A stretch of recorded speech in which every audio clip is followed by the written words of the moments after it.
আলহামদুলিল্লাহি রব্বিল আলামিন, আসসালাতু ওয়াসসালামু আলা রাসূলিল কারীম ওয়া আলা আলিহি ওয়া সাহবিহি আজমাইন। দেশ ও প্রবাসের সম্মানিত ভিউয়ার্স, আসসালামু আলাইকুম ওয়া রাহমাতুল্লাহি ওয়া বারাকাতুহু। আশা করি সকলেই ভালো আছেন।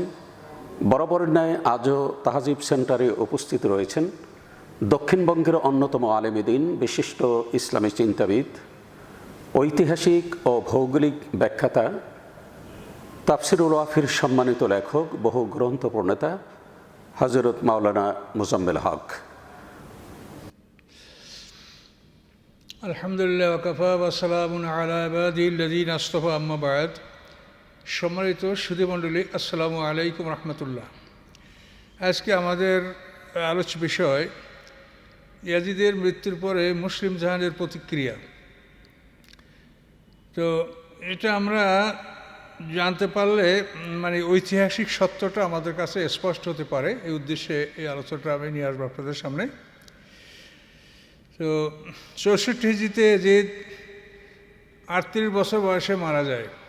সে 34 বছর বয়সে সিংহাসন আরোহণ করে, 38 বছর বয়সে সে মারা যায়। তার মৃত্যুর পরে যেভাবে সে সিংহাসনের উত্তরাধিকারী মনোনয়ন করে গেছেন, সেই উত্তরাধিকারী হচ্ছে তার ছেলে মুআবিয়া ইবনে ইয়াজিদ, খালিদ ইবনে ইয়াজিদ।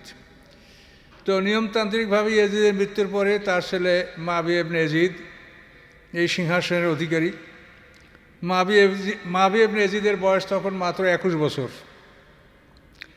তো মুআবিয়া ইবনে ইয়াজিদ সিংহাসন আরোহণ করলো, সবাই তার থেকে বায়াত গ্রহণ করলো। তো এই ঘটনার কিছু সময়ের মধ্যেই মুআবিয়া ইবনে ইয়াজিদের মনের মধ্যে একটা বিরাট পরিবর্তন আসলো।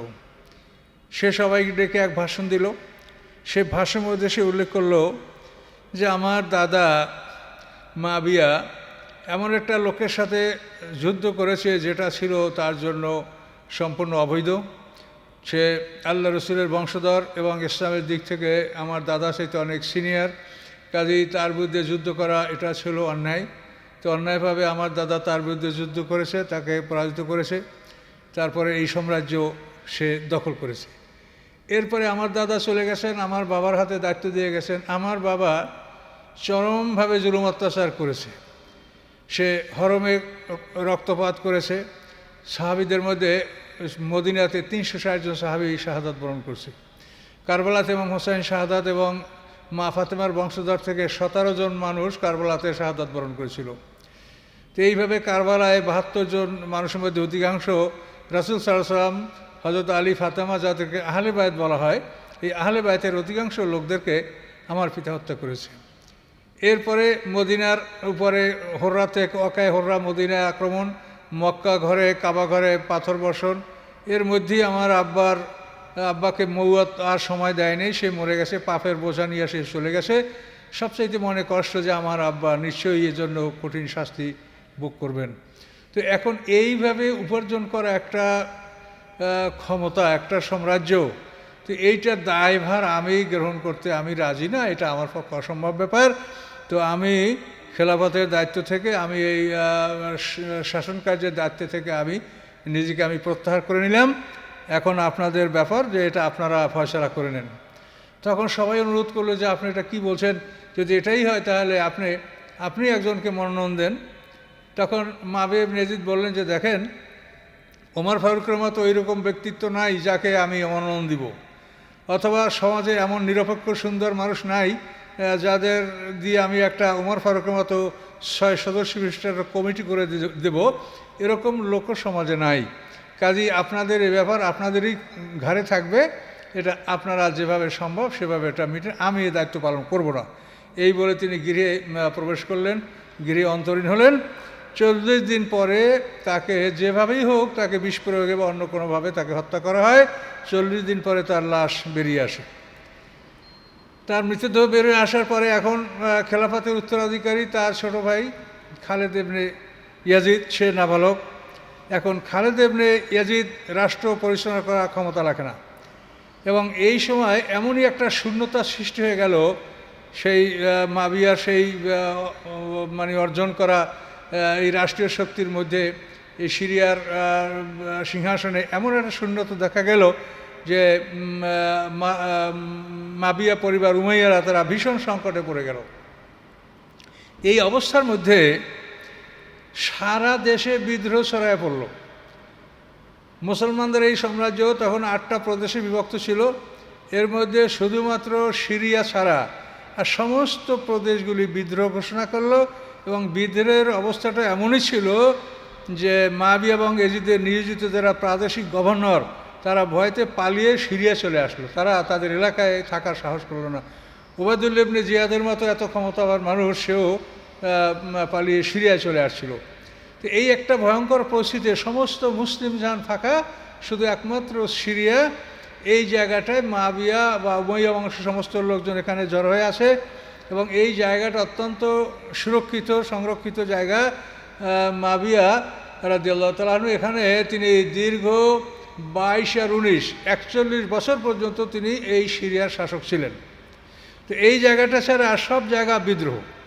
এই সময় মুসলমানরা কি করবে, তারা সম্মানিত এক সাহাবী ছিলেন আব্দুল্লাহ ইবনে জুবায়ের, যে আপনারা জানেন ওই মাবিয়া মদিনায় যখন ইয়াজিদের বয়াত গ্রহণ করতে গেছিল, তখন যে 4 জন বুজুর্গ ছিল, তারা কারা? তারা ছিল ইমাম হোসেন রাদিয়াল্লাহু তাআলা আনহু, এই আব্দুল্লাহ ইবনে জুবায়ের, তারপর আব্দুর রহমান ইবনে আবু বকর আর আব্দুল্লাহ ইবনে ওমর। এদের মধ্যে ধরেন আব্দুর রহমান আবু বকর মারা গেছেন, আব্দুল্লাহ ইবনে ওমর ইবাদতের কারণেই তার মাজা ভেঙে গেছে, ইমাম হোসেন শহীদ হয়ে গেলেন। এখন এর মধ্যে সতেজ আছে আব্দুল্লাহ ইবনে জুবায়ের। তখন হেজাজ এবং তথা মক্কা মদিনার সমস্ত লোক তারা আব্দুল্লাহ ইবনে জুবায়ের হাতে বয়াত হলেন যে আমরা মাবিয়ার এই যে কর্মকাণ্ড, সে যে রাষ্ট্রতন্ত্র প্রতিষ্ঠা করছে, এটা আমরা প্রত্যাখ্যান করছি, এটা শরীয়ত সম্মত নয়। কাজে আব্দুল্লাহ ইবনে জুবায়েরকে তারা তাদের নেতা মনোনীত করলেন, এবং তার হাতে মক্কা মদিনা ইয়েমেন, তারপরে আস্তে আস্তে ইরাক, তারপরে কুফা, এভাবে কুফা বসরা এবং শেষ পর্যন্ত মিশর পর্যন্ত সমস্ত এলাকার লোকেরা আব্দুল্লাহ ইবনে জুবায়ের হাতে বায়াত গ্রহণ করলেন। এটা ছিল উমাইয়াদের জন্য অত্যন্ত ভয়ের ব্যাপার যে এখন কী অবস্থা সৃষ্টি হয়।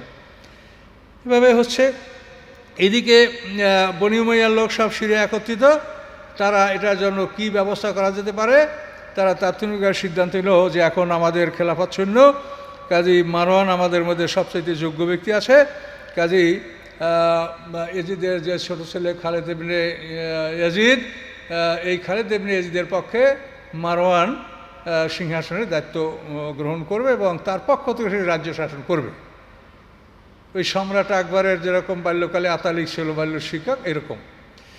তো এটা সিদ্ধান্ত হলো এবং সর্বসম্মতিক্রমে তারা মারওয়ানকে ক্ষমতা দিল, ক্ষমতা দিয়ে তারা সিংহাসনে বসালো। তো মারওয়ান সিংহাসনে বসার পরে সে দেখলো যে একটা সুবর্ণ সুযোগ পেয়েছি, তখন এই সুযোগের সদ্ব্যবহার সে করলো কি, খালেদ ইবনে ইয়াজিদকে বঞ্চিত করে তার নিজের ছেলে আব্দুল মালিক ইবনে মারওয়ানকে তার উত্তরাধিকারী মনোনীত করলো।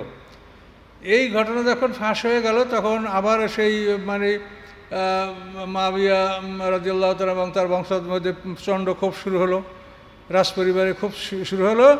শেষ পর্যন্ত মারওয়ান ঘুমন্ত অবস্থায় ছিল। এই সময় মারওয়ানের স্ত্রী মারওয়ানকে নাকের উপরে বালির চাপা দিয়ে মেরে ফেলছিল। মারওয়ানের স্ত্রী হলো এজিদের স্ত্রী।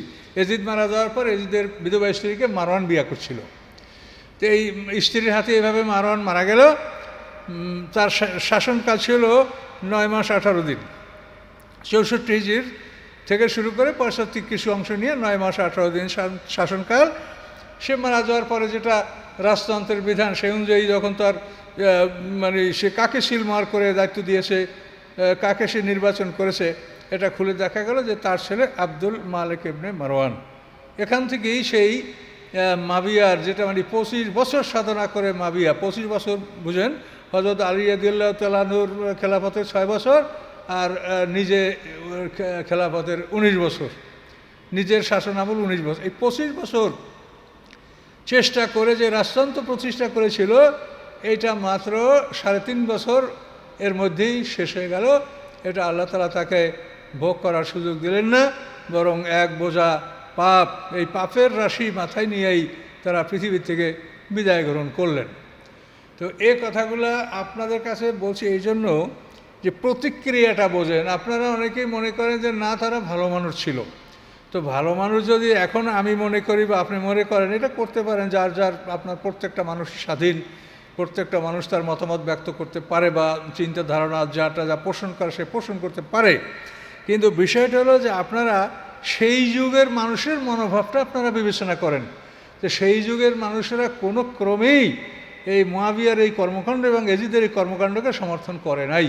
তাহলে মুসলমানদের সেই বিশাল সাম্রাজ্য, যেটা 8টা প্রদেশে ভাগ করা ছিল, একমাত্র সিরিয়া ছাড়া সমস্ত সাম্রাজ্যের মুসলমানরা বিদ্রোহ করলো এবং আব্দুল্লাহ ইবনে জুবাইরের হাতে তারা বায়াত গ্রহণ করলো। কিন্তু পরিতাপের বিষয় যে আব্দুল্লাহ ইবনে জুবাইর রাদিয়াল্লাহু তাআলা আনহু বেশি সময় টিকতে পারেন নাই, 73 হিজরিতেই তিনি শাহাদাত বরণ করেছেন। তো এটার কারণ, এটা একটা চিন্তার বিষয়। এখানে আপনারা নিজেদের বিবেককে কাজে লাগান যে দেখেন, আব্দুল্লাহ ইবনে জুবাইর সে একজন নেককার মানুষ, আল্লাহর আবেদ পবিত্র বান্দা, কিন্তু সে তো ইতিপূর্বে রাষ্ট্র পরিচালনার অভিজ্ঞতা তার নাই। এর আগে সে কোনো প্রাদেশিক গভর্নরও ছিল না, কোনো মানে কেন্দ্রেরও কোনো বড় দায়িত্বে তিনি ছিলেন না। কাজে তিনি একজন নেককার মানুষ, মানুষেরা নেককার হিসাবে তার হাতে বায়াত গ্রহণ করেছে। এটা হচ্ছে মানুষের একটা মনের ক্ষোভ বা মানুষের মনের দুঃখের একটা বহিঃপ্রকাশ যে আমরা এইটা পছন্দ করি না। কিন্তু আব্দুল্লাহ ইবনে জুবাইর সে যে এত বড় সাম্রাজ্যের যে মূল শক্তিটা, যেটা মুয়াবিয়া অন্তত 19 বছর সে মানে সিরিয়াকে কেন্দ্র করে এখানে বসে গোটা মুসলিম জাহানটাকে সে পরিচালনা করছে।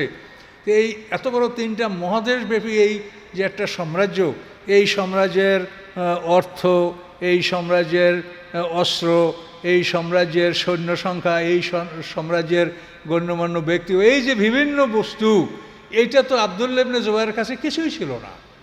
সে একমাত্র সুন্দর একজন মানুষ, ভালো মানুষ, সে যোগ্য ব্যক্তি, সবাই তার হাতে বায়াত গ্রহণ করেছে। এখন দেখেন সাধারণ মানুষের অবস্থা এরকমই হয়ে থাকে। এখন আব্দুল্লাহ ইবনে জুবাইর এভাবে একজন সুন্দর মানুষ, কিন্তু মারওয়ান ক্ষমতায় আসার পরপরই সে মিশর আক্রমণ করলো। আক্রমণ করার ফলে মিশর জয় করতে সক্ষম হলো। এরপরে মারওয়ানের পতনের পরে যখন আব্দুল মালিক ইবনে মারওয়ান ক্ষমতায় আসলো, তখন এই বিষয়টাই ছিল তাদের জন্য সবচেয়ে বড়, যে আব্দুল্লাহ ইবনে জুবাইর দেশের অধিকাংশ এলাকা দখল করে আছে, মানুষেরা তার আনুগত্য করছে আর আমাদের বিরুদ্ধে তারা আন্দোলন করছে। তখন এই আব্দুল মালিক ইবনে মারওয়ান সে প্রথমে ইরাকের উপর আক্রমণ করলো। তো ইরাকের তখন শাসক ছিল আব্দুল্লাহ ইবনে জুবাইরের পক্ষ তার ভাই মুসআব রাদিয়াল্লাহু তাআলা আনহু। আক্রমণ করার পরে ইরাকের লোকেরা গাদ্দারি করলো। এই ইরাকের লোকদের যে ইতিহাসটা জীবনের, ইমাম হোসেনের সাথে গাদ্দারি করেছে, আবার ইমাম আব্দুল্লাহ ইবনে জুবাইরের ভাই মুসআব রাদিয়াল্লাহু তাআলার সাথে এরা গাদ্দারি করলো। এদের আরও একটা গাদ্দারি ইতিহাস আমি আপনাদেরকে পরে বলব। এই 3টা গাদ্দার ইতিহাস ইরাকবাসীদের আছে। গাদ্দারি করার ফলে শেষ পর্যন্ত এই মুসআব রাদিয়াল্লাহু তাআলা আনহু আব্দুল্লাহ ইবনে জুবাইরের ভাই, তিনি শাহাদাত বরণ করলেন। ইরাক আব্দুল মালিক ইবনে মারওয়ানের দখলে চলে গেল। এরপরে আব্দুল মালিক ইবনে মারওয়ান সে হাজ্জাজ ইবনে ইউসুফের মতো জালেম শাসক। এই হাজ্জাজ ইবনে ইউসুফ সাকাফি, তো একে সে পূর্বাঞ্চলের দায়িত্ব দিয়েছিল, অর্থাৎ ইরাক, তারপরে কুফা, খোরাসান, এই থেকে মানে পূর্বাঞ্চলের সমস্ত দায়িত্বটা ছিল হাজ্জাজ ইবনে ইউসুফের। এই হাজ্জাজ ইবনে ইউসুফের নেতৃত্বে আব্দুল্লাহ ইবনে জুবাইরের বিরুদ্ধে বিশাল এক সৈন্যবাহিনী প্রস্তুত করলো। এখন আপনি ভেবে দেখেন যে এই সিরিয়ার যে সৈন্যবাহিনী, এরা হলো অন্তত হযরত মুয়াবিয়ার জামানা থেকে শুরু করে তাদের 40 বছরের প্রশিক্ষণ এবং অভিজ্ঞতা এদের।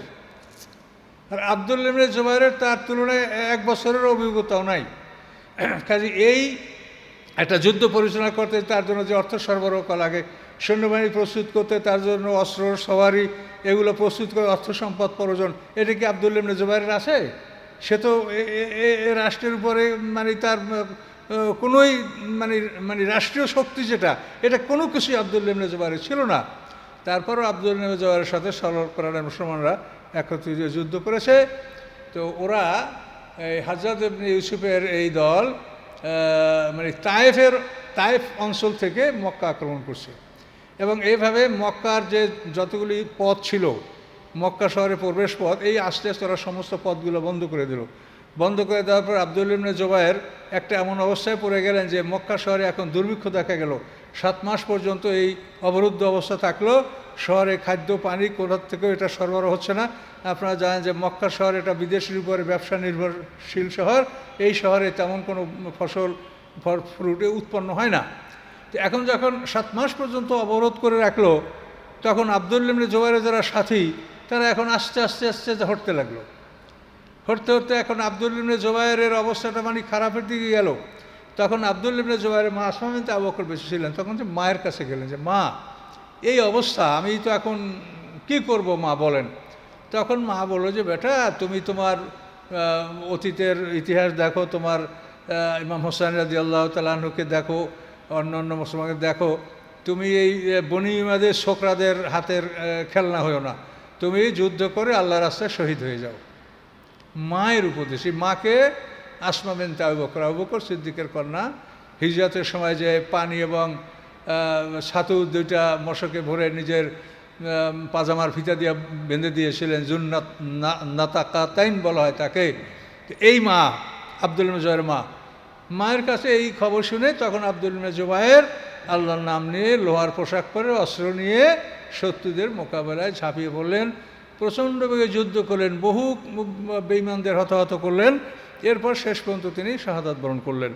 তিনি শহীদ হয়ে যাওয়ার পরে তার মস্তিষ্ক সম্বন্ধে অনেক কথা আছে যে হাজ্জাজ ইবনে ইউসুফ মস্তিষ্কটাকে একটা গামলার মধ্যে যেরকম খাবার রাখা হয় এভাবে রেখে ঢেকে মায়ের কাছে চাদর দিয়ে ঢেকে পাঠিয়ে দিয়েছে। মা যখন চাদরটা তুলল তখন দেখে তার ছেলের মাথা। তখন তাকে তিনি দুঃখ না করে তিনি আনন্দ করলেন যে আলহামদুলিল্লাহ, আমি শহীদের মা হতে পেরেছি। এরপর আবদুল্লাহ ইবনে জুবাইর লাশটাকে ওরা হাজুনে ফাঁসিতে ঝুলিয়ে রেখেছিল এবং পরবর্তীতে এখান থেকে আর মস্তিষ্কটা আব্দুল মালিক ইবনে মারওয়ানের কাছে পাঠিয়ে দিয়েছিল। তো আব্দুল মালিক ইবনে মারওয়ান হাজ্জাজকে ধমকাইছে যে তুমি তার লাশকে ওরকম ঝুলাইলে কেন, তুমি তার মায়ের কাছে লাশ হস্তান্তর করো। এভাবে তার মায়ের কাছে লাশ হস্তান্তর করা হয় এবং আবদুল্লাহ ইবনে জুবাইরের পতনের পরে বনি উমাইয়াদের আবার সেই পুরানো শান শওকত, সম্পূর্ণ সাম্রাজ্য তাদের হস্তগত এবং 100টিয়া ক্ষমতার অধিকারী তারা হয়ে যায়।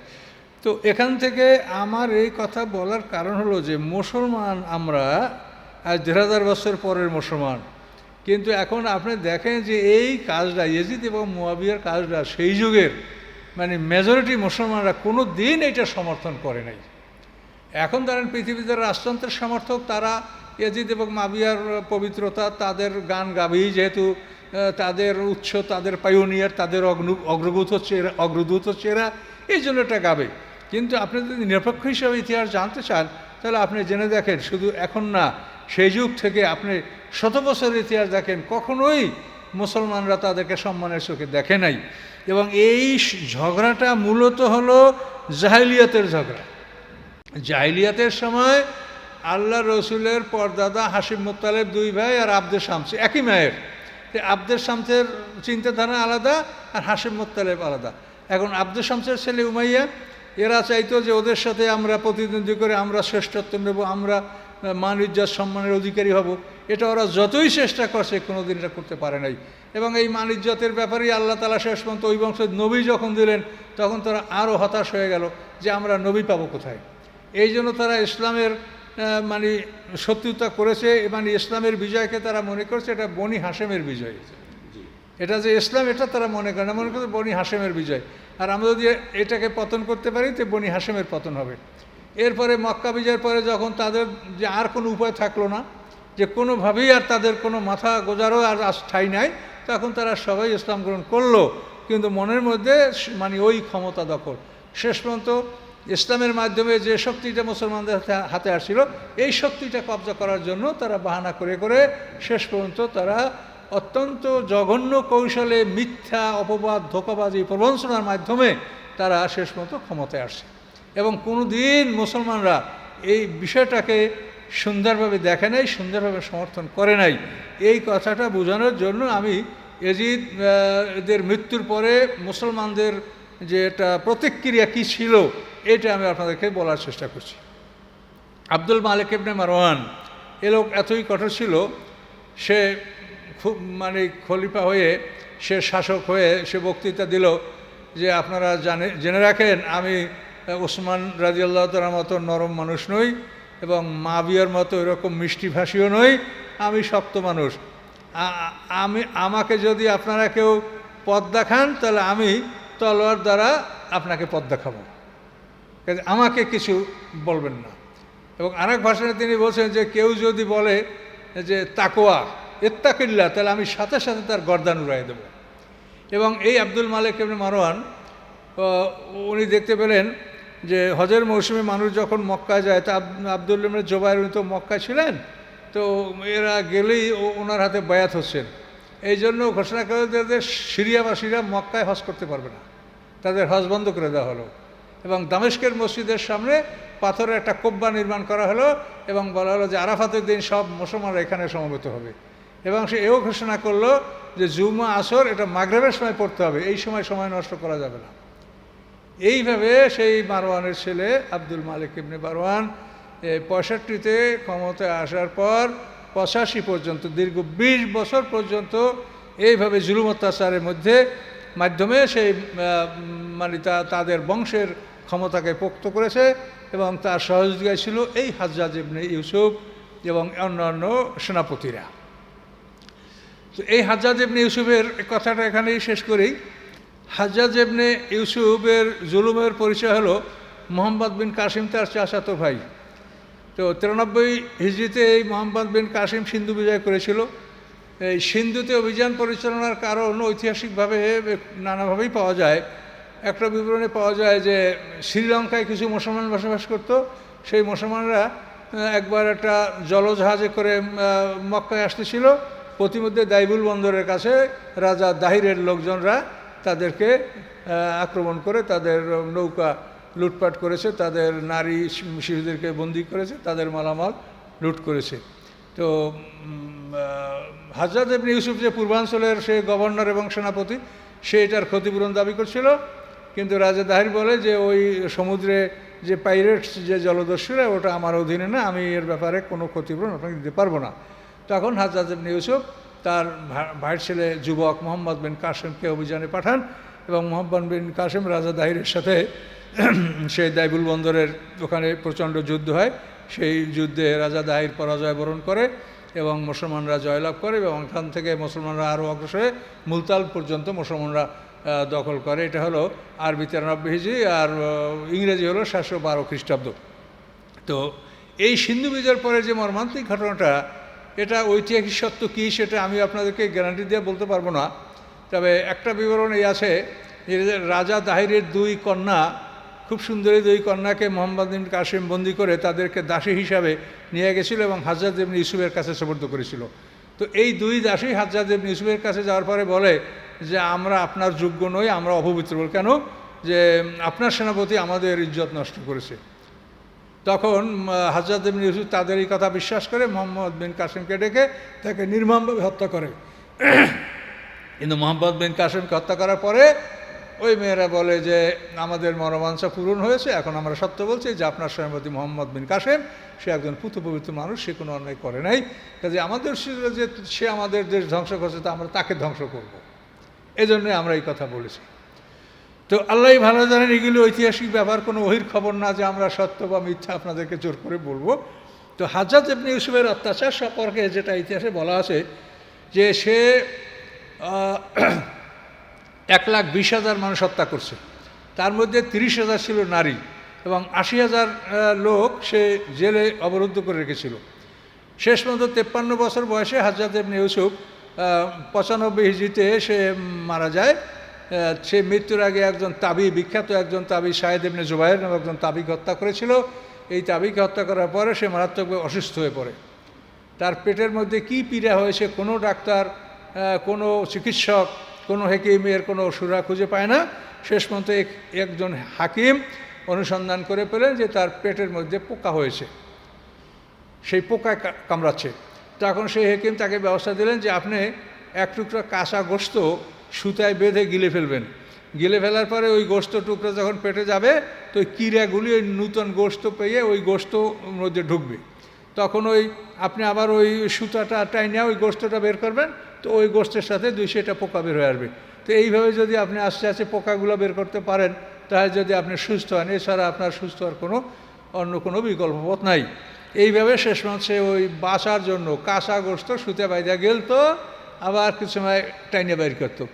এই নিজের আজাব নিজেই এরকম দিয়া দিয়া হাজ্জাজ ইবনে ইউসুফের অপমৃত্যু হয়। শোনেন, ইতিহাস একটা এমন জিনিস, সেটার ঐতিহাসিক সত্য না হলে এটাকে কেউ গ্রহণ করে না। এই যে ইতিহাসগুলি আমি বলছি, আমিনুল ইসলামের লেখা ইতিহাস, এই ইতিহাসগুলি পাকিস্তান আমলের সমস্ত মাদ্রাসার সিলেবাস ছিল। তো মানে একটা জাতির শিক্ষার জন্য একটা সিলেবাস যে ইতিহাস থাকে, সেই ইতিহাসটা কোনো একটা ফলস বা মিথ্যে ইতিহাস বা ভুল ইতিহাস হইতে পারে না। কাজে এই জন্য আপনাদের ওই আল্লাহ বলছে আফালা তাআকিলুন, আপনাদেরও নিজেদের জ্ঞান, আফালা ইয়াতাদাব্বারুনাল কুরআনা আম আলা কুলুবিন আকফালুহা, কাজে আপনাদেরও অন্তরে তালা না লাগে, আপনারা বোঝার চেষ্টা করেন যে একটা দেশের জাতীয় শিক্ষার পাঠ্যতালিকা একটা ইতিহাস, সেই ইতিহাসটা আপনি বলবেন ফলস। তাহলে আমি এখন আপনাদেরকে বলবো যে আমি উমাইয়াদের 91 বছর ইতিহাস সব আমি বলছি, তা আপনারা বলেন যে এগুলো সব ফলস, না ওই মাবি আর এজিদের যেটুক ওইটুক ফলস, এটা তাহলে আপনারা বলেন যে আসলে কি। তো এই জন্য আমার কথা হচ্ছে যে মানুষ স্বাধীন হিসেবে যে কোনো মত পোষণ করতেই পারে, কিন্তু এই জন্য সত্যকে আড়াল করে মিথ্যার আশ্রয় নেওয়া কারো পক্ষে ঠিক হবে না। এগুলি আপনারা আলেম সবাই, আপনারা শ্রদ্ধেয় আলেম ওলামা, আপনারা এটা জানেন আল্লাহর কোরআনের বিধান। আল্লাহর কোরআনে বলেছে মাইয়াশপা শাফাতান হাসানাতান ইয়াকুল্লাহু নাসিবুম মিনহা অমাইয়াশপা শাফাতান সাইয়াতান ইয়াকুল্লাহু কিফলুম মিনহা। সূরা নিসার 85 নম্বর আয়াত, যে ভালো কাজের সুপারিশ করলে সে ওই কাজের একটা অংশ পাবে, সুপারিশকারী একটা অংশ পাবে, আর খারাপ কাজের সুপারিশ করলে ওই খারাপ কাজের একটা ফল ওই সুপারিশকারী পাবে। এটা তো আল্লাহ রাসূল হাদিসেও এটা এরকম বলেছে। তাহলে এখন বলেন, এই রাজতন্ত্রের ফলে যে সমস্ত নিরপরাধ মানুষগুলি খুন হলো, এগুলি সম্পর্কে আল্লাহর কোরআন কি বলছে? অমান কাতালা নাফসান বেগারে নাফসেন আও ফাসাদিন ফাল আউদে ফাকান্নামা কাতালান নাসা জামিয়া। তাহলে এখন দেখেন, মদিনায় 360 জন সাহাবী, মদিনার সাহাবী ভেবে দেখেন, এই মদিনা শহরে 360 জন সাহাবী কতল করা হলো। তো এই রাজতন্ত্রে এজিদকে কে বসালো, কারা বসালো? আপনি এটা শুধু এজিদের ঘাড়ে চাপাইলে হবে? এজিদ তো কোনোদিন এই ক্ষমতার ধারেও আসতে পারতো না। যেই মুরব্বী হুজুররা, যে বুজুর্গানরা, এই বুজুর্গানরাই তাকে ক্ষমতায় বাড়িয়েছে।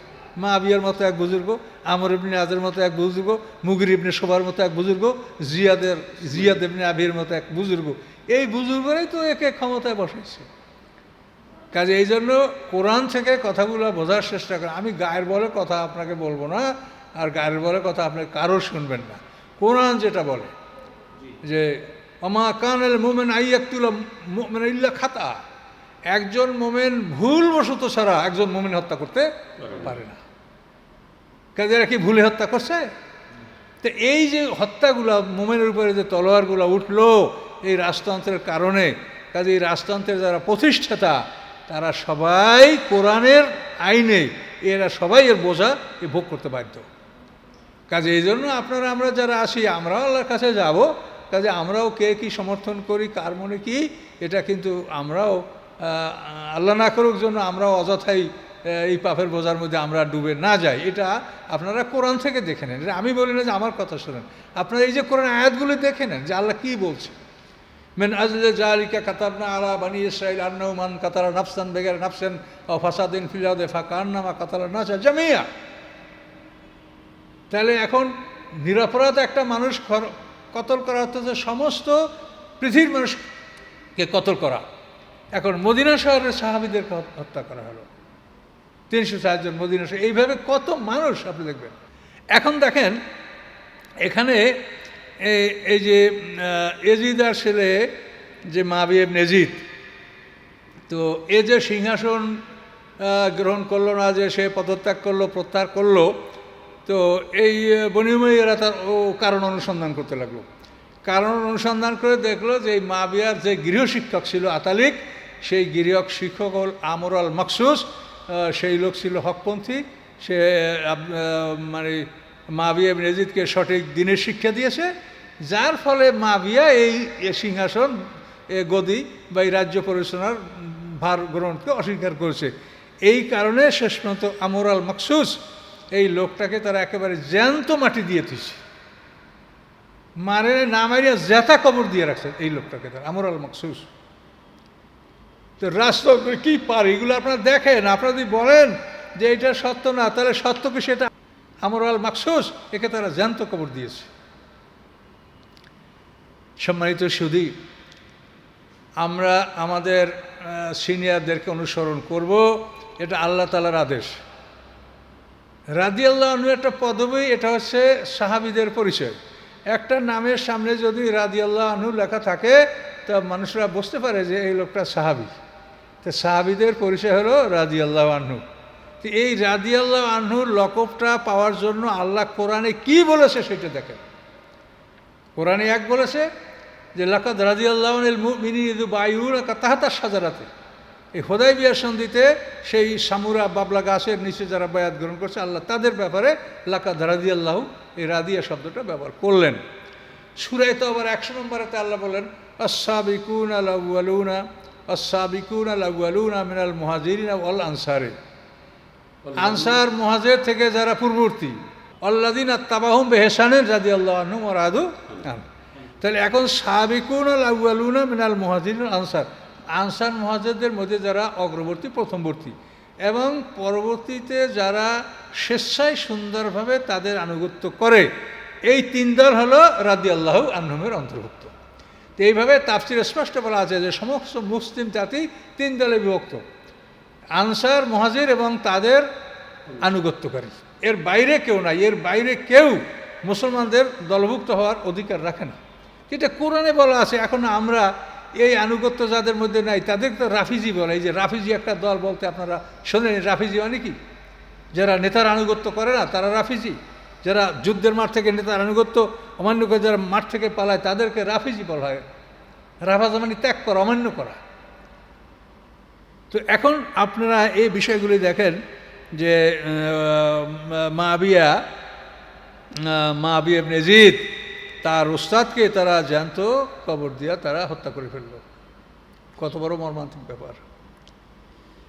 তো আসেন আমরা সামনে আগাই। এই আব্দুল মালিক ইবনে মারওয়ান 20 বছর পর্যন্ত জুলুম অত্যাচারের মাধ্যমে তাদের মানে বংশীয় রাজনীতি, বংশের জন্য তারা তাদের এই রাষ্ট্র এটা খুব দৃঢ়ভাবে তারা প্রতিষ্ঠা করতে সক্ষম হয়েছে। এই 20 বছর পরে আব্দুল মালিকের ছেলেদের পালা। আব্দুল মালিকের ছেলে হলো আব্দুল মালিক ইবনে মারওয়ানের ছেলে হলো 4টা।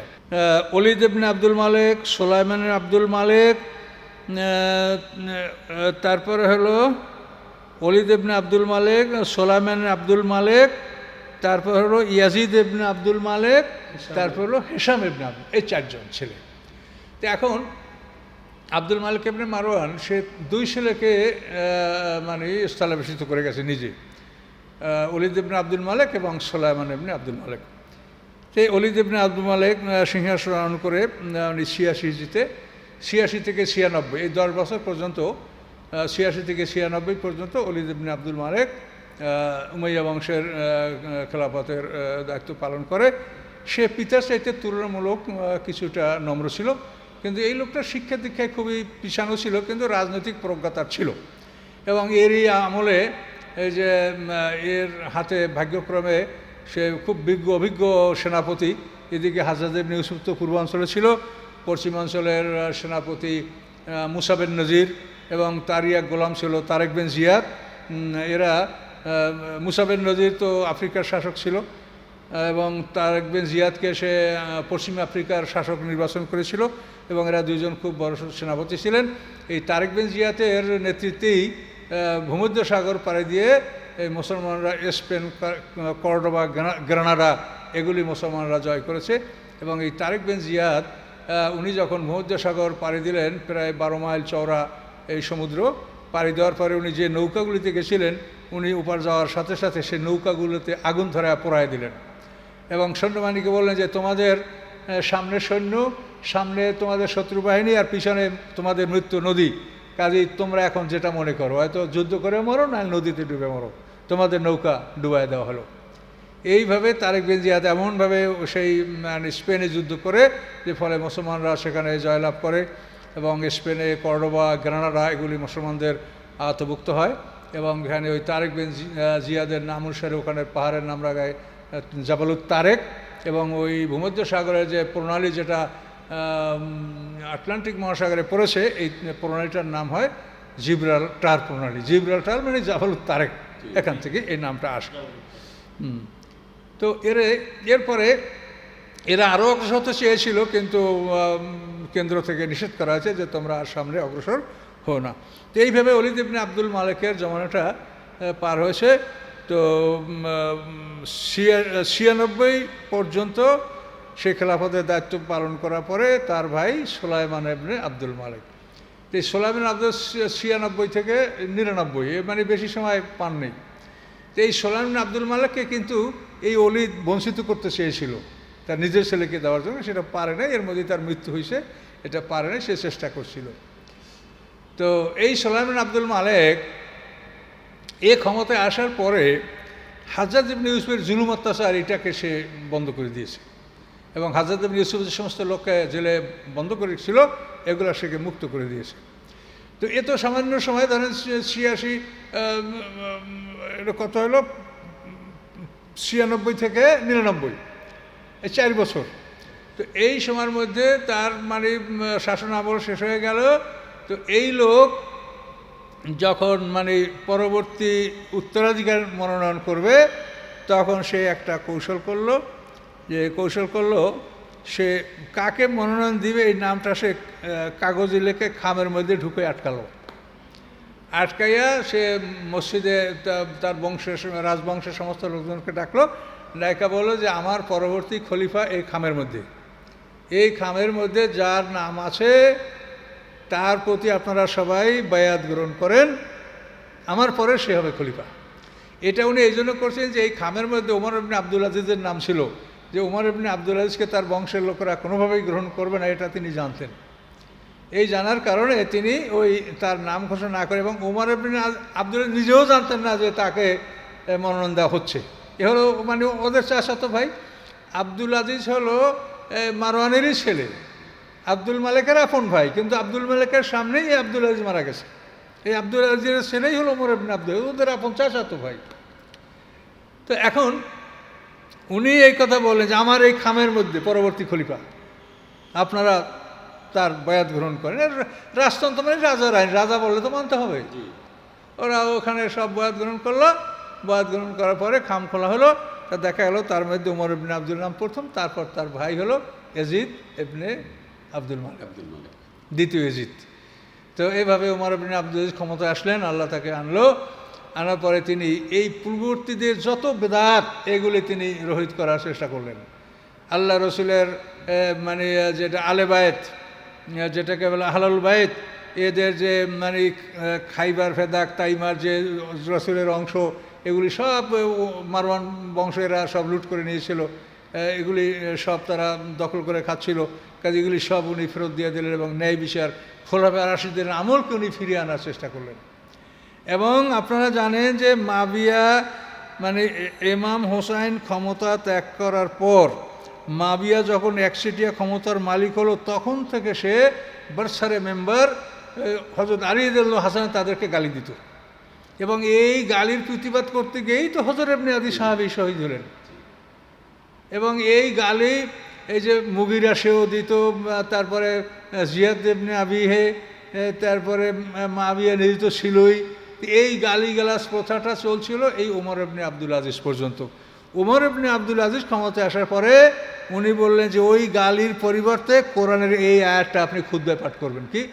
সূরা নাহলের 90 নম্বর আয়াত, ইন্নাল্লাহা ইয়া'মুরু বিল আদলি ওয়াল ইহসান ওয়া ইতা'i যিল কুরবা ওয়া ইয়ানহা আনিল ফাহশা'i ওয়াল মুনকারি ওয়া বাগি ইয়া'iযুকুম লাআল্লাকুম তাযাক্কারুন। এই আয়াত ওমর ইবনে আব্দুল আজিজ এই খুতবার মধ্যে তিনি প্রবর্তন করেন।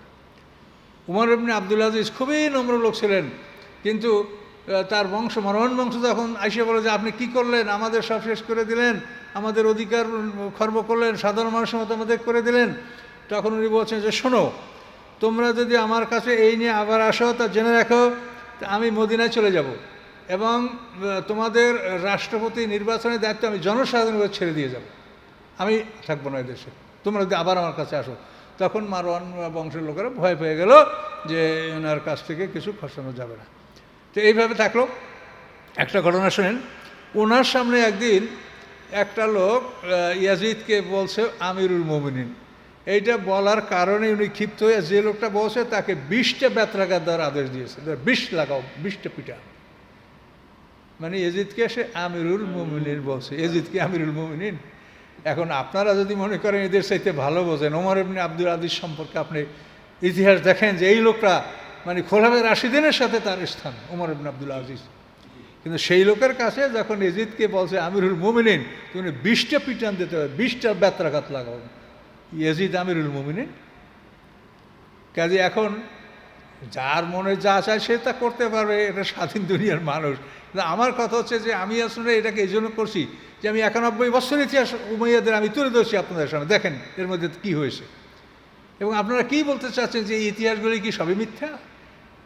না, মাবিয়া এবং এজিদের ওইটুক মিথ্যা কই আর সবগুলো সত্য লেখছে ঐতিহাসিকরা।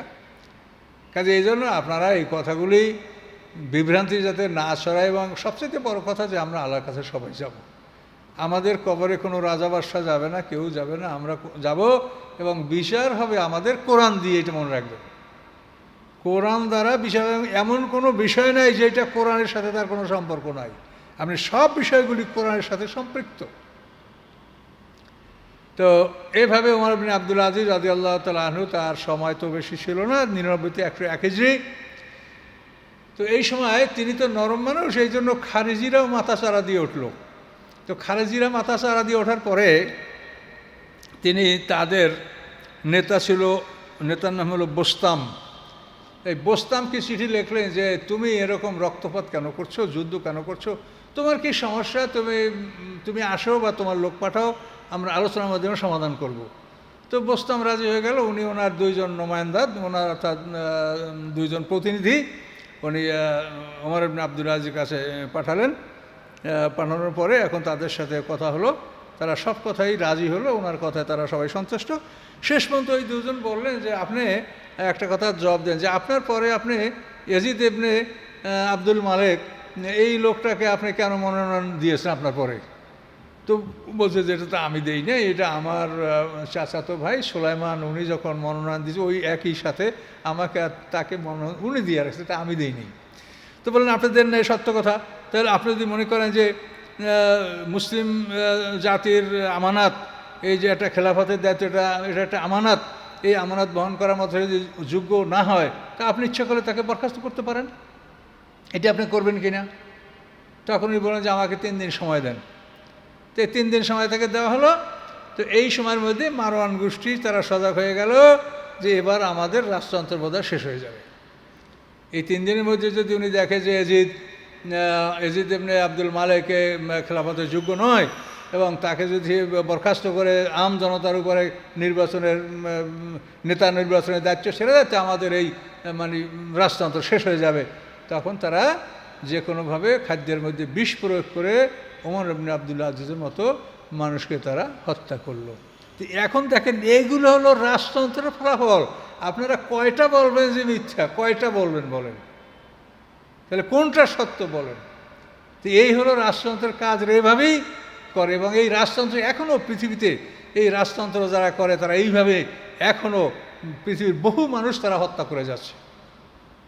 এখন 101 থেকে এরপর হলো ওই এজিদ এসে সে সম্পূর্ণ ওই মারওয়ান বংশের পুরাতন ইতিহাস সেসব করে দিল, সব আব্দুল মালেক ওমর ইবনে আব্দুল আজিজের সমস্ত সংস্কারগুলি আবার সে ধ্বংস করে দিয়ে আবার পুরাতন লাইনে এই ইয়াজিদ ইবনে আব্দুল মালেক। কিন্তু আল্লাহ, এই ইয়াজিদ আর ওই ইয়াজিদ একই রকমের ইয়াজিদ ছিল, কিন্তু এ মাত্র 4 বছর, অর্থাৎ 1 হইতে 5, 105 হিজরিতে তার মৃত্যু হলো। 38 বছর বয়সে একেবারে ওই ইয়াজিদের সাথে তার সব মিল। ক্ষমতাও 4 বছর, মৃত্যু 38 বছরে। এভাবে এই ইয়াজিদ মারা গেল। এই ইয়াজিদের পরে এই ইয়াজিদ নিজেই তারপরে উত্তরাধিকারী মনোনয়ন করছিল তারই আপন ভাই হেশাম ইবনে আব্দুল মালেক। এই হেশাম ইবনে আব্দুল মালেক তারপরে তার নিজের ছেলে ওলিদ। এই হেশাম ইবনে আব্দুল মালেক সে 105 থেকে 20 বছর পর্যন্ত সে রাজ্য শাসন করে। এই 20 বছর পরে আর মাত্র 7 বছর পরে উমাইয়াদের মানে রাজত্ব খতম। মানে 132 হিজরিতে উমাইয়াদের এই রাজতন্ত্র এটা সম্পূর্ণ সমাপ্ত, এবং আব্বাসীরা সেখানে আসে। মানে এই হেশাম ইবনে আব্দুল মালেকের পর মাত্র 7 বছর পর।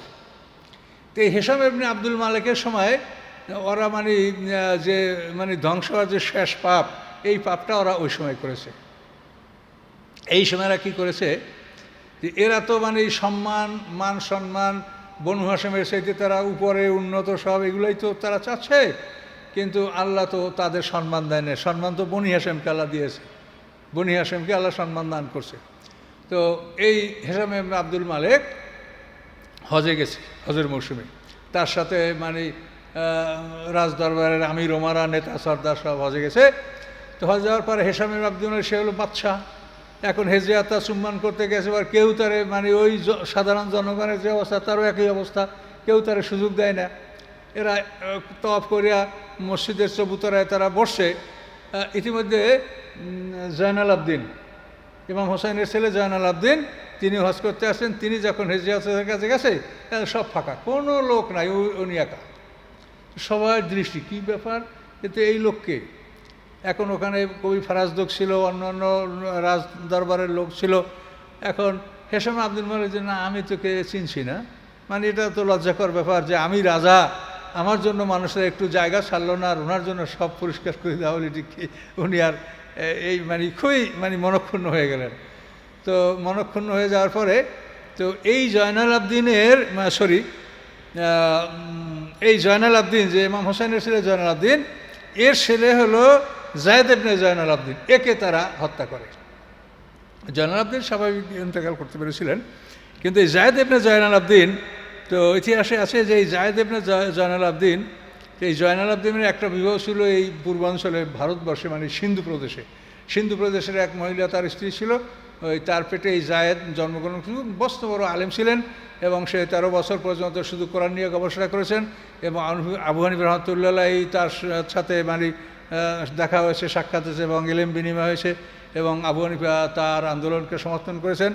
এই জায়েদ ইবনে জয়নাল আবদিনকে শেষ পর্যন্ত ওরা হত্যা করেছে। এই জায়েদ ইবনে জয়নাল আবদিনকে হত্যা যখন করেছে, জায়েদ ইবনে জয়নাল আবদিন প্রথমে ওরা সিরিয়ায় ডাকছে। সিরিয়ায় ডাকার পরে সেখান থেকে আবার তাকে ইরাকে পাঠাইছে, ইরাক থেকে কুফায় পাঠাইছে, মানে হত্যা করার ফন্দি। কুফায় পাঠাইছে পরে কুফার সমস্ত লোক, ইমাম হোসেন এখানে শাহাদাত বরণ করছে, 40,000 লোক একসঙ্গে এসেই তার সাথে বয়াত, যে আপনি আমাদের খলিফা হবেন, আমরা বয়াত গ্রহণ করব, আপনি আমাদের শাসক হবেন, ইত্যাদি ইত্যাদি। এইটা করলো, মানে এর হত্যার ষড়যন্ত্র। যখন কুফাবাসী এটা করলো, তখন কেন্দ্র থেকে তার বিরুদ্ধে যুদ্ধ পরিচালনা করা হলো, এবং যুদ্ধ পরিচালনা করার পরে এই যে 40,000 লোক বয়াত করছে, ইতিহাসে বলা আছে 218 জন লোক তার সাথে ছিল, আর সব গাদ্দারি করলো। ইরাকিদের এটা 3 নম্বর গাদ্দারি। তো এর মধ্যে ছোট একটা কথা থেকে গেছে, সেটা হলো এই তাওয়াবিন গ্রুপ। আব্দুল্লাহ ইবনে জুবাইর ইতিহাসটা তো বললাম, ওই সময় একটা তাওয়াবিন গ্রুপ, এটা ছুটে গেছে কথাটা, একটু ওইখানে এটা আপনারা যোগ করে নিন। তাওয়াবিন গ্রুপ হলো যে ইমাম হোসেন শাহাদাত বরণ করার পরে, এজিদ মারা যাওয়ার পরে 66 হিজরিতে তাওয়াবিন গ্রুপ সৃষ্টি হলো। এই তাওয়াবিন গ্রুপ হলো তারা কুফায় যারা ইমাম হোসেনকে দাওয়াত দিছিল, দাওয়াত দেওয়ার পরে ইমাম হোসেন আসলেন, এবং ইমাম হোসেন বক্তব্যের সময় জিজ্ঞাসা করেছেন, তোমরা আমাকে ডাকো নাই? আমরা বলছি না, তো এই যে আমরা মানে গাদ্দারি করলাম ইমাম হোসেনের সাথে, তো এই জন্য আমরা তওবা করলাম। তওবা করে আমরা কি করব, এখন আমরা ইমাম হোসেনকে যারা শহীদ করছে তাদেরকে সব আমরা খুঁজে খুঁজে মারব। এই জন্য তাওয়াবিন গ্রুপ সৃষ্টি হলো।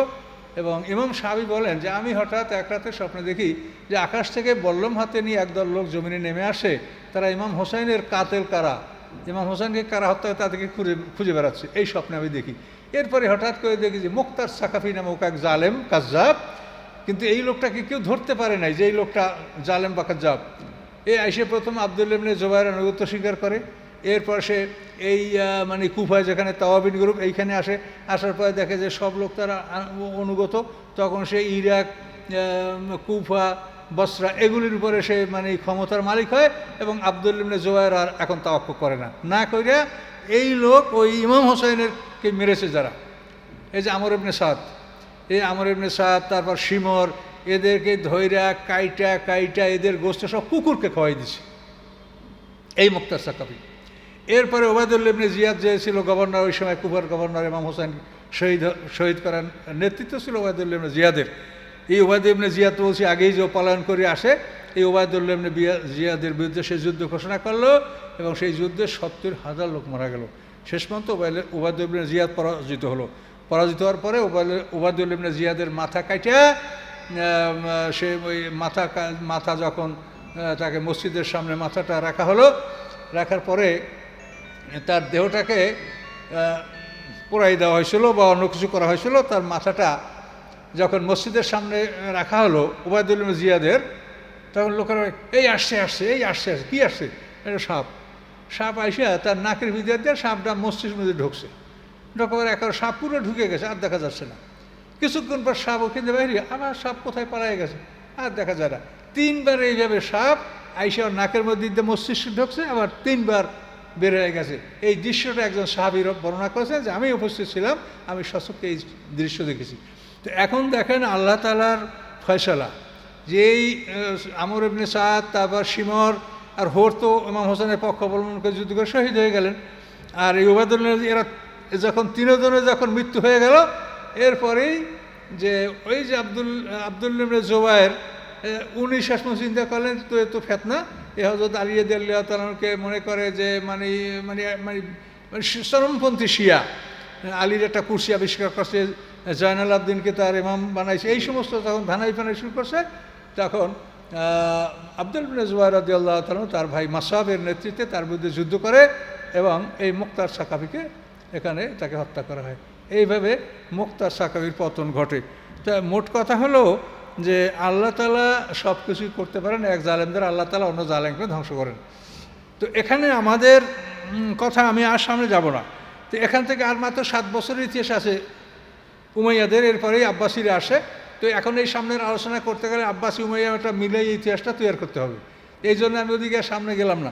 তা আমার কথাটা হলো যে এই যে দীর্ঘ সময়টা আপনারা দেখলেন এই ইতিহাসটা, এই পুরো ইতিহাসটা সেই যুগের সমস্ত মুসলমানরাই এদের এই রাজতন্ত্রকে অপছন্দ করেছে, যার জন্য শেষ পর্যন্ত তারা এই জয়নাল আবদিনের ব্যাপারে ক্ষিপ্ত হয়ে তারপর তার ছেলে জায়েদ ইবনে জয়নাল আবদিনকে তারা হত্যা করে এবং এরপরই উমাইয়া খেলাফতের সম্পূর্ণ পতন ঘটে। তো এই জন্য বিষয়টা হচ্ছে এই যে আল্লাহর কোরআন যা বলেছে আমরা সেই কোরআন থেকেই সব কথাগুলা খুঁজে বের করব এবং আমরা সমাধানগুলো খুঁজে নেব, এছাড়া অন্য কোনো দিকে যেন আমরা না যাই। আর ইতিহাসের ব্যাপারটা হলো যে ঐতিহাসিক সত্য একটা জিনিস, এটাকে অস্বীকার করা যায় না। ঐতিহাসিক সত্য যেটা, এটাকে স্বীকার করতে হয়। কাজে এই জন্য যদি আপনি একটা ইতিহাসকে প্রত্যাখ্যান করেন, তা আপনি তার বিপরীতে একটা ইতিহাস খাড়া করবেন এবং সেটা যদি ঐতিহাসিকভাবে প্রমাণিত হয় তো সেটা আমরাও মানবো, অসুবিধা কোথায়? কাজে এটা তো মুখ এরকম এখান থেকে সেখান থেকে একটু সেকটু বললে হবে না, ইতিহাসে একটা লিঙ্ক আছে। যেমন আমি বলছি যে আপনাদেরকে এখান থেকে আরম্ভ করি, আমি 91 বছরের ইতিহাসটা আপনাকে মিলাই দিচ্ছি, আপনি মিলান, এরপর বলেন যে কোনটা সত্য কোনটা মিথ্যা। কাজে এই জন্য এটা আপনাদের কাছে অনুরোধ, আমরা সবাই মুসলমান, আমরা বিভক্ত হলে আমাদেরই ক্ষতি। এটা আপনারা কোরআন হাদিস সবই জানেন, আমরা যতই বিভক্ত হব ততই আমাদের ক্ষতি।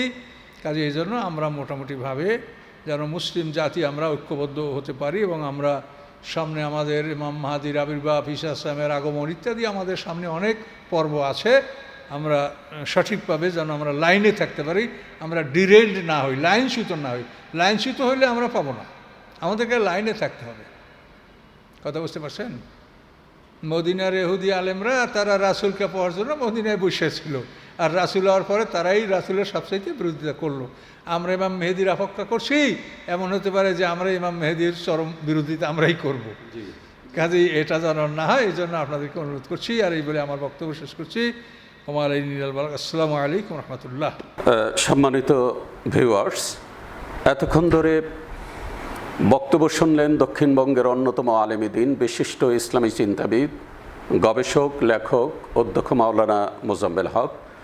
তিনি অতি চমৎকারভাবে 3 পর্বে রসুল আকরাম সাল্লাল্লাহু আলাইহি ওয়াসাল্লামের ইন্তেকাল থেকে শুরু করে এই উমাইয়া আমল শেষ পর্যন্ত তিনি আলোচনা করলেন 3টি পর্বে। তো এই বিষয়গুলি জানার জন্যে আমাদের সামনে আরও অনেক বইপত্র বা ইতিহাস আছে, সেগুলি আমাদের পড়া উচিত, জানা উচিত। যেহেতু ইতিহাসের বড় শিক্ষাই হচ্ছে যে মানুষ ইতিহাস থেকে শিক্ষা গ্রহণ করে না। তো এতক্ষণ আলোচনার মধ্যে আমি মহতারামের কাছে প্রশ্ন করতে চাই যে ওমর ইবনে আব্দুল আজিজ, ওনার নাম যখন উচ্চারিত হয় তখন অনেকে রাদিয়াল্লাহু তাআলা আনহু বলে, আবার ইয়াজিদের নাম যখন উচ্চারিত হয় তখন অনেকেই রাদিয়াল্লাহু তাআলা আনহু বলে। এবং এমনকি এজিদকে অনেকে সাহাবার সম্মান দেয় এবং তিনি সাহাবি বলেও প্রকাশ করে, এরকম অনেক বক্তব্য আমরা ইতিমধ্যেই ইউটিউবে আমরা শুনেছি। তো এ ব্যাপারে আপনি কিভাবে সমন্বয় করবেন? এটা শরীর, এগুলো আমাদের কিছু করার নেই। আমরা যাকে যাই বলি, আমরা তো আর বিচারক নই, বিচারক হোসেন আল্লাহ তাআলা। হ্যাঁ, সেটা ঠিক আছে, কিন্তু ইয়াজিদকে সাহাবি কি করে হলো? তার কারণ তিনি যখন রাজতন্ত্রের মালিক হলেন তখন তো তার বয়স মাত্র 25 বছর, কিন্তু রসুল আকরাম সাল্লাল্লাহু আলাইহি ওয়াসাল্লামের সেখানে 10 বছর গেল। এরপরে আবু বকর গেলেন, ওমর গেলেন, ওসমান গেলেন, আলী গেলেন, এরপরে ইয়াজিদ আসলেন। তো সে তো অনেক পরের। তো সেখানে এতটা মানে ঐতিহাসিক যে বিষয়টা, এগুলি তো আসলে আমাদের চিন্তা ভাবনা করি আমার মনে হয় কথা বলা উচিত। জন্ম হলো 26 হিজরিতে। জি, 26 হিজরিতে তার জন্ম, আর রাসূলের ইন্তেকাল হলো 10 হিজরিতে। ইয়াজিদকে যদি কেউ সাহাবী বলে, এগুলো পাগলের প্রলাপ ছাড়া কিছু হবে না। তারপরে রাসূলের ইন্তেকালের 16 বছর পরে তার জন্ম। আরেকটি বিষয় যে রাদিয়াল্লাহু তাআলা আনহু, যেটা আমি বললাম, তো কোরআনের একটি আয়াতে আছে যে ইন্নাল্লাযীনা আমানু ওয়া আমিলুস সলিহাতি উলাইকা হুম খায়রুল বারিয়া জাযাহুম ইনদা রাব্বিহিম জান্নাতু আদনিন তাজরি মিন তাহতিহাল আনহারু খালিদিনা ফিহা রাদিয়াল্লাহু আনহুম ওয়া রাদু আনহু। তো এই ক্ষেত্রে শুধু সাহাবায়ে কেরাম রাদিয়াল্লাহু তাআলা আনহু আমরা বলি, কিন্তু আমরাও তো এর মধ্যে গণ্য হতে পারি। হ্যাঁ, ওখানেও পারেন। আর আল্লাযীনা তাবাউ মিন বাদিহিম যেটা আছে, ওখানেও তো কোনো সীমা উল্লেখ করা হয়নি। আস-সাবিকুনাল আউয়ালুনা মিনাল মুহাজিরিন ওয়াল আনসারি ওয়াল্লাযীনা তাবাউহুম বিইহসানিন, এখানে তো সীমা দেওয়া হয়নি। কাজে ওখানে যদি সিনিয়রদের আনুগত্য আমাদের মধ্যে থাকে, তা আমরাও রাদিয়াল্লাহু আনহু। আর এইখানে যে আপনি একটা বললেন, এখানে রাদিয়াল্লাহু আনহুর ব্যাপারে আল্লাহ একটা শর্ত দিয়েছেন যে জালিকা লিমান খাশিয়া রাব্বা। এখানে শর্ত লাগাইছেন যে রবকে যদি ভয় করে, এটা রবের ভয়, এটা যদি প্রমাণিত হয়, তাহলে রাদিয়াল্লাহু আনহু খেতাব ইন্নাল্লাযীনা আমানু ওয়া আমিলুস, এরাও রাদিয়াল্লাহু আনহু পাবে। এখন ব্যাপার হচ্ছে, আমি কাউকে রাদিয়াল্লাহু আনহু বললেন, আরও একারে জান্নাতি, অনেক কিছু, আমার বলায় আপনার বলায় কিছু হবে? আমরা কি বিচারক? কাজে বিচার করবেন আল্লাহ তাআলা। এগুলো আমাদের বলায় যদি আমরা বাড়াবাড়ি করি, তো সেটা আমাদের জন্য অপরাধ হবে। আর কেউ যদি আমরা আন্ডার এস্টিমেট করি, তো সেটা আমাদের জন্য অন্যায় হবে। আমরা সবাইকে যথাযথ মান সম্মান দেওয়ার চেষ্টা করব। তবে যে কথাই আমরা বলবো, সেটা অন্তত কোরআনের সাথে সম্পর্ক থাকবে। কোরআনে যে সূরা হাশরের 10 নম্বর আয়াতে বলা হয়েছে, আল্লাযীনা তাবাউ দারাল ঈমানা মিন ক্বাবলিহিম, মানে হিজরতের আগে, ক্বাবলিহিম মানে আল্লাহ রসুল যে হিজরত করবেন, এই হিজরতের আগেই তাবাউ দারাল ঈমানা, যারা ঘর বানিয়েছে, ঈমান এনেছে, আনসার। হ্যাঁ, আনসার, তাবাউ দারাল ঈমানা। তারপরে কি আল্লাযীনা তাবাউ দারাল মিন ক্বাবলিহিম ইউহিব্বুনা মান হাজার আলাইহিম। এখানে আবার লাগালেন ইউহিব্বুনা মান হাজার আলাইহিম। আনসার মাঝে দুইটা দলকে এখানে আল্লাহ সম্বোধন করলেন। করার পরে কি বললেন? আল্লাযীনা জাউ মিন বাদিহিম, এর পরে যারা আসবে তারা কি করবে? ইয়াকুলুনা রাব্বানা গফির লানা ওয়া লিইখওয়ানিনা আল্লাযীনা সাবাকুনা বিল ঈমান ওয়া লা তাজআল ফি কুলুবিনা গিল্লাল লিল্লাযীনা আমানু রাব্বানা ইন্নাকা রাউফুর রহিম। এই আনসার মুহাজিরের পরে, আনসার মুহাজির হলো মক্কা বিজয় পর্যন্ত। মক্কা বিজয়ের পরে আর আনসারও নূতন হবে না, মুহাজিরও নূতন হবে না। এই জন্য আল্লাযীনা বাদিহিম, মানে মক্কা বিজয়ের পরে যারা ঈমান আনলো, হ্যাঁ, তাদের জন্য আল্লাহ বলছেন তারা দোয়া করবে যে আল্লাহ আমাদেরকে মাফ করেন, এবং ঈমানের ক্ষেত্রে যারা অগ্রগতি, তাদেরকে আপনি মাফ করেন। তো আল্লাহ বলছেন যে তাদের জন্য তোমরা ক্ষমা প্রার্থনা করো, আর তোমরা তাদেরকে দাও গালি। আয়েশা সিদ্দিকা বলেন, মাসুক থেকে হাদিস বর্ণনা, যে আল্লাহ বলছেন যে তোমরা তাদের জন্য ক্ষমা প্রার্থনা করো, তোমরা দিচ্ছ তাদেরকে গালি। কি করছি, কি তোমরা পাবে?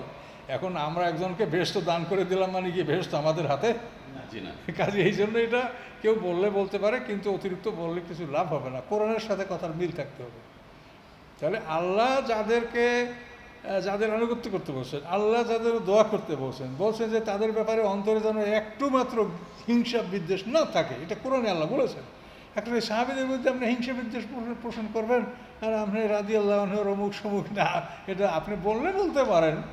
বায়াতে রিদওয়ান, হুদায়বিয়া সন্ধিতে যারা রাসূলের সাথে বায়াত গ্রহণ করছে, আল্লাহ তাদের ব্যাপারে রাদিয়াল্লাহু আনহু আল্লাহ নিজে ব্যবহার করলেন। আর সূরায় তো আবার 100 নম্বর আয়াতে আল্লাহ বললেন যে সিনিয়রদের আনুগত্য যারা করবে, আল্লাযীনা তাবাউহুম মিন বা'দিহিম, সিনিয়রদের স্বেচ্ছায় যারা আনুগত্য করবে তারাও রাদিয়াল্লাহু আনহুর অন্তর্ভুক্ত হবে। তা আনসার মুহাজির এবং তাদের আনুগত্যকারী এই তিনটা দলের উপরে হবে রাদিয়াল্লাহু আনহু। এখন এই আনসার মুহাজির সিনিয়র এদের আনুগত্য করে না যারা, তাদেরকে আপনি আমি রাদিয়াল্লাহু বললে হবে? কোরআন বলছে যে তারা রাদিয়াল্লাহু অন্তর্ভুক্ত হচ্ছে না, তা আপনি আমি বললে হবে? এটাকে আমাদের হাতের কাজ? কিন্তু আল্লাহর কোরআনের আইন করে দেওয়া হয়েছে এবং তাদের জন্য দোয়া করতে হবে। এখন দোয়া না করে দেবেন তাদেরকে গালি, 60 বছর পর্যন্ত বর্ষারে মেম্বার গালি, এবং সেই গালি প্রতিবাদ করতে যাইয়া সাহাবী শহীদ হয়ে গেলেন। হযর ইবনে আদি প্রতিবাদ করতে গেলেন, শহীদ হয়ে গেলেন সাহাবী। আপনি কি মনে করেন? আপনারা তো মনে করেন সাহাবীদেরকে গালি দেওয়া অপরাধ। সাহাবীদেরকে গালি দেওয়া অপরাধ, সাহাবীদেরকে খুন করা কি মাপ? হ্যাঁ, তাই তো আমরা দেখি যে নোমান ইবনে বশির, যার জন্মে মদিনায় তাকবীর ধ্বনি দেওয়া হয়েছিল, এরপরে আব্দুল্লাহ ইবনে জুবায়ের, যার জন্মে তাকবীর ধ্বনি দেওয়া হয়েছিল, অথচ তাদের যেদিন শাহাদাত বরণ করেন সেদিনও মুসলমানরা আনন্দে তাকবীর ধ্বনি দিয়েছে। কত দুঃখজনক! তালহা জুবায়েরকে কে হত্যা করেছে? মুহাম্মদ ইবনে আবু বকরকে কে হত্যা করেছে? হযর ইবনে আদিকে কে হত্যা করেছে? এরপরেও দুঃখজনক হচ্ছে যে সিফিনে সেখানে কত সাহাবীরা শাহাদাত বরণ করেছেন, যেখানে হুদায়বিয়া সন্ধিতে 1400 সাহাবী আল্লাহ রসুলের সাথে অংশগ্রহণ করেছিলেন, সেই বায়াতে রেদওয়ানের 800 সাহাবী সিফিনে অংশগ্রহণ করেছেন। তাহলে সাহাবীরা হ্যাঁ আলীর পক্ষ অনুসরণ করেছেন, তো তাদেরকেও অংশগ্রহণ করেছে এবং তাদেরকেও হত্যা করা হয়েছে।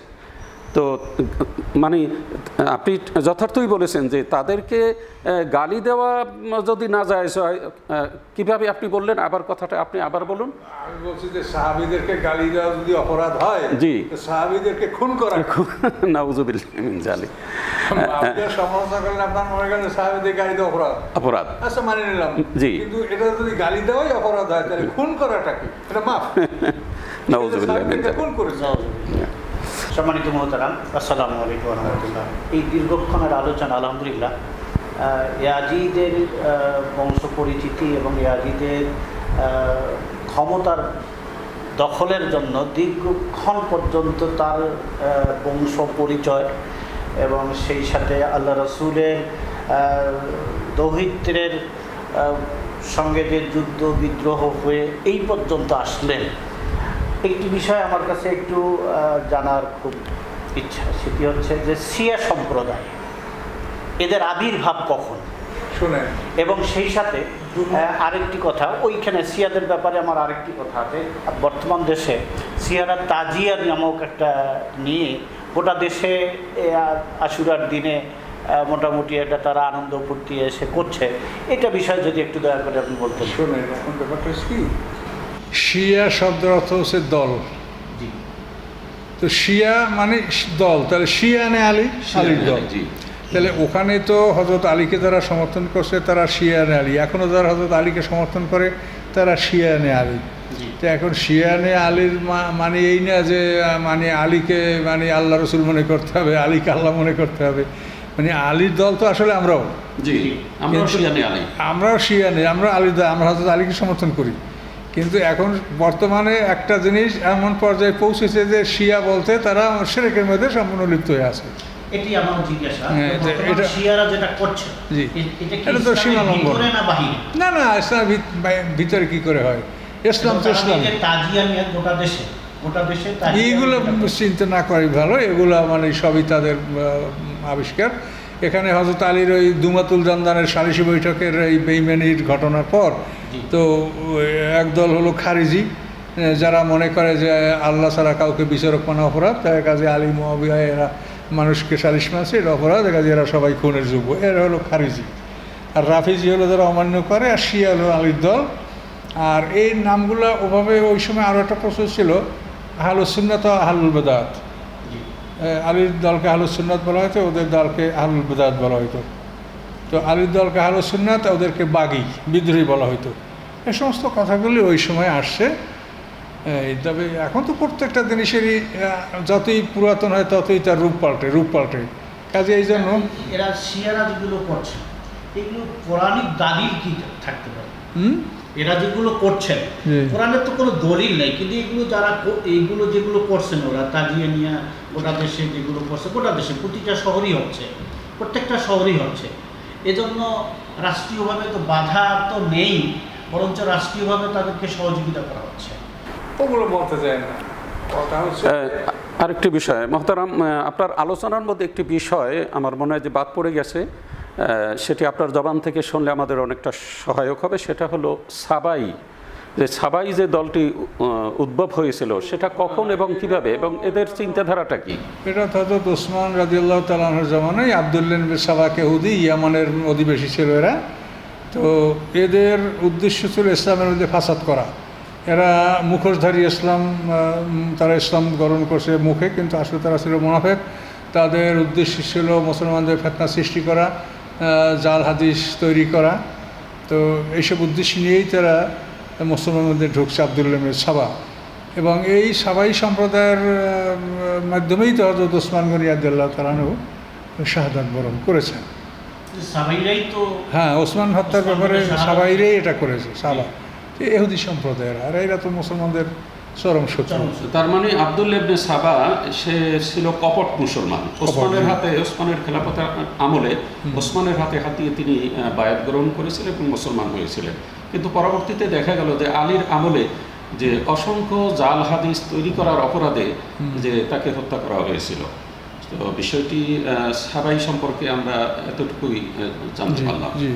তো মোহতারাম, আপনার আলোচনার যে 3 পর্বে আপনি যে আলোচনা করেছেন, আজকের হলো তৃতীয় পর্ব।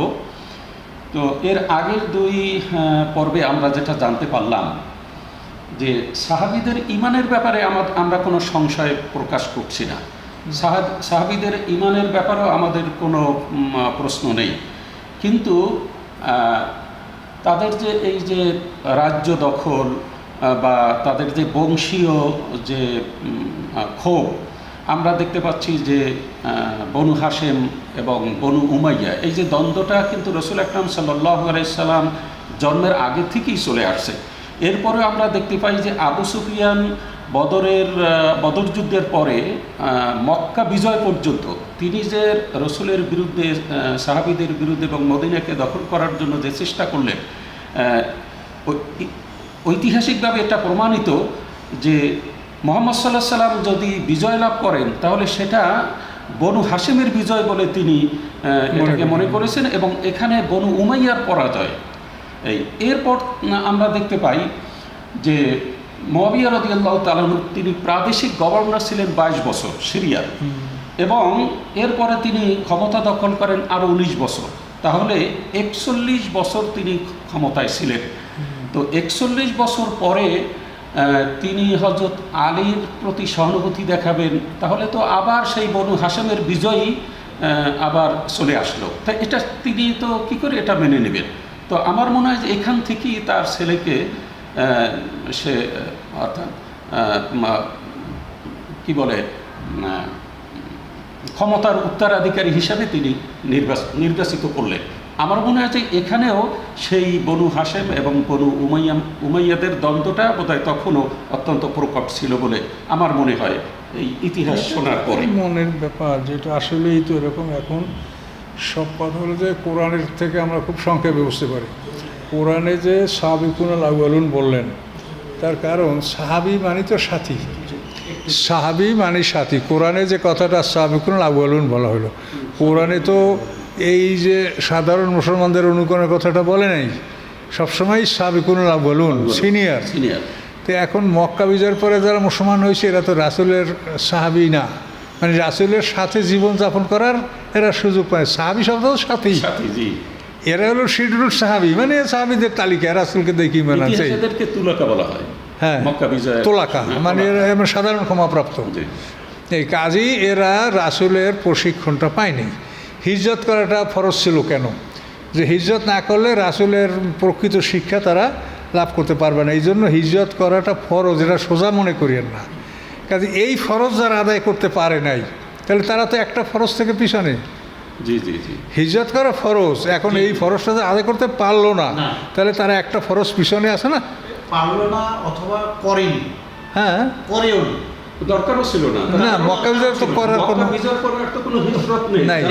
যারা মক্কায় মুসলমান হয়েছে তারা মক্কায় থেকে গেছে, মক্কায় আল্লাহ থেকে রাসূলের গেছে। সান্নিধ্য তো তারা পাননি। না, না, না। এবং ওই সময় যারা মক্কায় মুসলমান হয়েছিলেন, তো তারা পরবর্তীতে যতগুলি দুর্ঘটনা আমরা দেখতে পাই জি। মূলত তাদের দ্বারাই হয়েছে, তাদের দ্বারাই তাদের দ্বারাই হয়েছে। আমরা এত কথা যাই বলি, আল্লাহর কথা সংক্ষেপ। আল্লাহ বলছেন এই সিনিয়রদের আনুগত্য করলে তারা রাদিয়াল্লাহু আনহু, তা না হলে এই রাদিয়াল্লাহু আনহু আপনি লকব যদি খামাখা নেন তো নিতে পারেন, কিন্তু হবে না।